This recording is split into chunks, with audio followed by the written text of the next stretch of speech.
broken heart. I'm feeling about twice my age.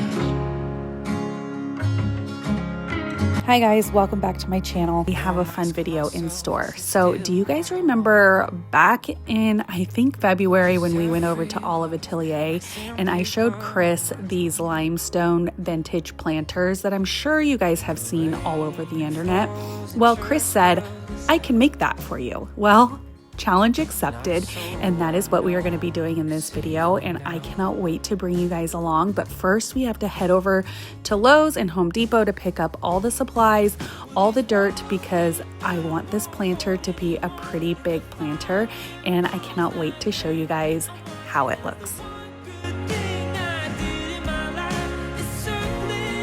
The first thing that we did was kind of figured out how wide and how big we wanted to make it. And of course, I just left this all up to Chris, because if you guys have been around on the channel before, you guys know that Chris can literally do anything, and I just kind of trust his vision and process now.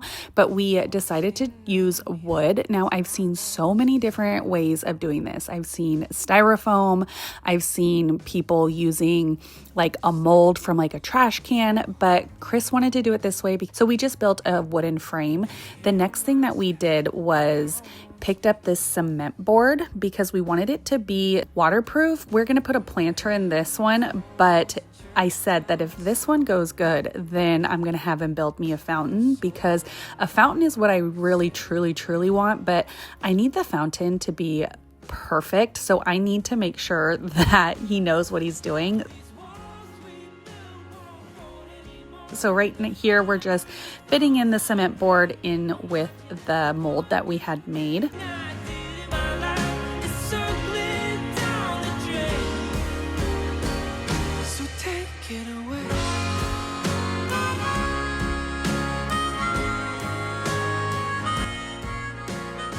We then decided to cover up the concrete because we knew that this process was going to get really messy really fast. And then we brought in the mold, and I can already see the vision. It fits this space so well, and I'm just so excited.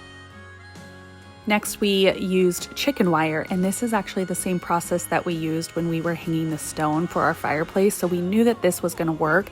It actually gives the mortar, which you'll see in the next step, something to hold on to so that it doesn't slide around. So this is just a method that we have used before, and we've loved it, so we decided to incorporate it with this DIY as well.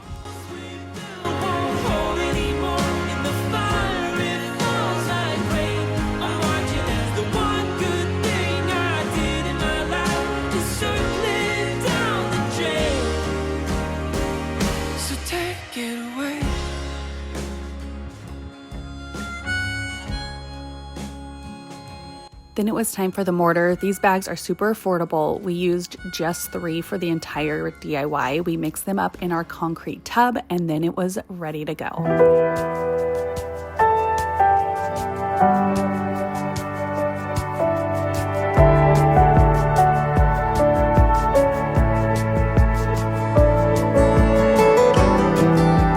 Call you from the road, the words turned into gold. Just wanna hear your voice telling me something I don't know.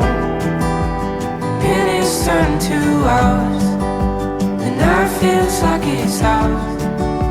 We fall asleep, your breath feels like I'm right there next to you.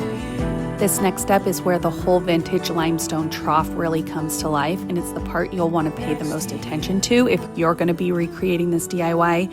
We were careful not to make it too perfect. Instead, we incorporated a ton of texture, imperfections, even adding subtle humps along the way to give it that found in an old European garden kind of look. Do you know what I mean? It's definitely not your cookie cutter trough, definitely not clean lines. We wanted to embrace all the imperfections that I see in all of the vintage troughs and fountains that I love so much but cannot afford to buy.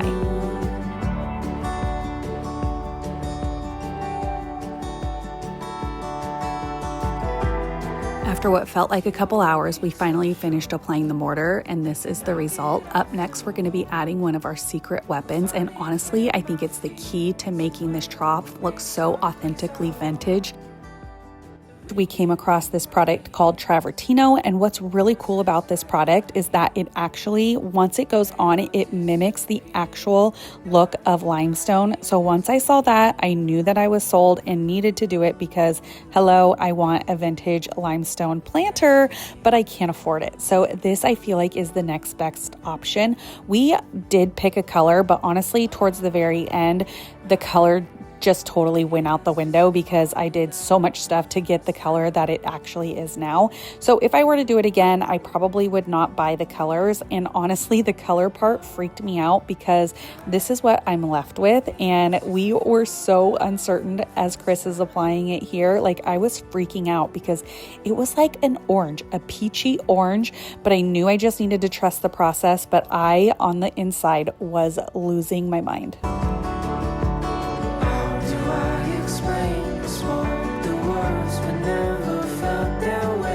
As a chorus swells, the waves start into pain. Light to the dark.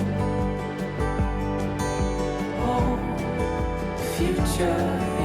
There really is no right way of applying this stuff, so it's really just personal preference. We had no clue what we were doing. We were just kind of winging it as we were going, and Chris was just putting it on, and then we started to just wait until it got a little bit dry, and then I just put on a glove and just kind of started smoothing it out because I wanted the edges to be smooth. I wanted everything to be pretty smooth, like it had been around for hundreds of years, you know, where the stone starts to get really smooth. So that's what I'm doing here. I did not want any rough parts on the planter. So I just kept rubbing it, but not too much because there's a science to it, because you still want to have all of the texture, all of the grooves, all of those things.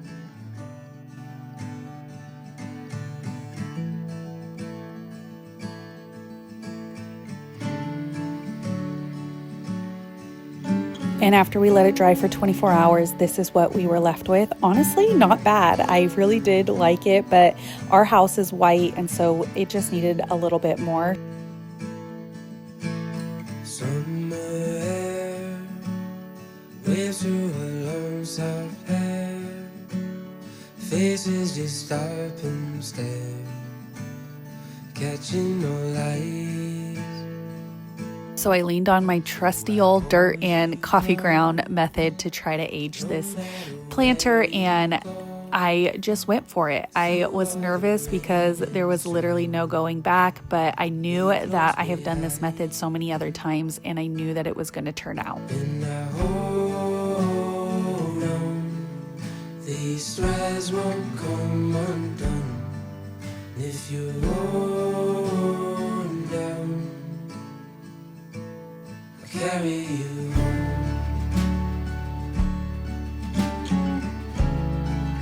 There's no right or wrong to this method, and it is all just personal preference, but I try to focus the majority on the high points, and then at the very bottom where the planter would be sitting in the dirt or soil, and then the top parts that would be touched a lot. So those parts would probably be a little bit more worn. And yeah, I just went with it and just had fun, turned on some music, and just had a good time watching this planter come to life.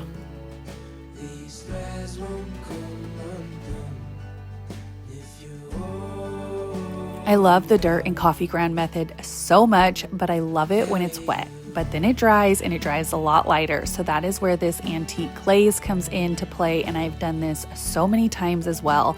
And so what I do is I just put the dirt and coffee grounds kind of where I would like them, especially where they're darker, and then I take the glazing part and I put that where I put the dirt. Does that make sense? So that way the dirt was kind of like a map for where I was then going to place the glaze.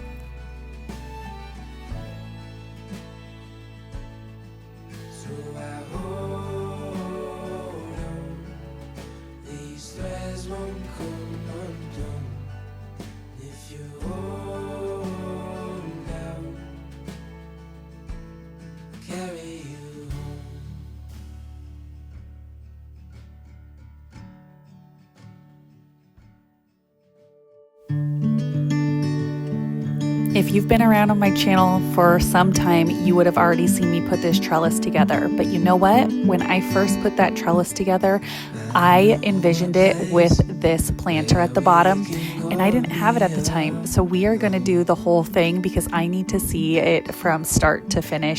So come away with me, nobody has to know where we gonna go.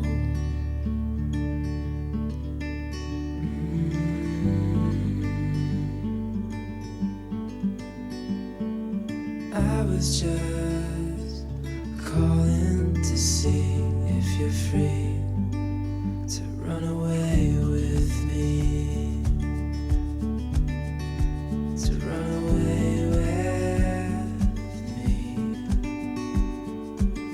Don't tell your friends, we'll let them know we're safe later on. The road's calling, sun on our skin, sleeping under stars when it's gone. I was just calling to see if you're free to run away with me, to run away with me. The last step and my most favorite step in making anything look aged is applying garden lime all over anything. And you guys, it just gives the most beautiful aged look. It is my go-to. I'm so obsessed. All right, now let's get to planting.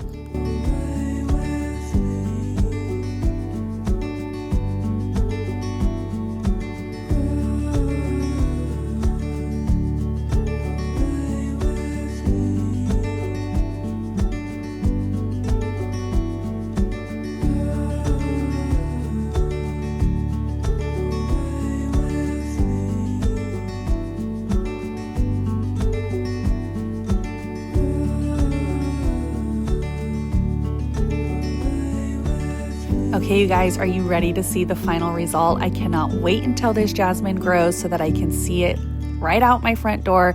And this planter truly, truly did turn out so, so good. It's not the real thing, but it is so, so close. I think I've blown it, I kinda know it. I'd say it's obvious you're fed up somehow. Been hesitating, pulling away when all that you're trying to do is ease my mind. Serves me right for being way up in my head and never let you inside. Ooh, my life, I wanna try to make it better, but I don't know how. All right, you guys, so what do we think? Do we think that it looks real? Does it completely look like a DIY? Either way, I love it so, so much. I want to thank you guys for watching another video of mine, and I will see you guys in the next one. Bye.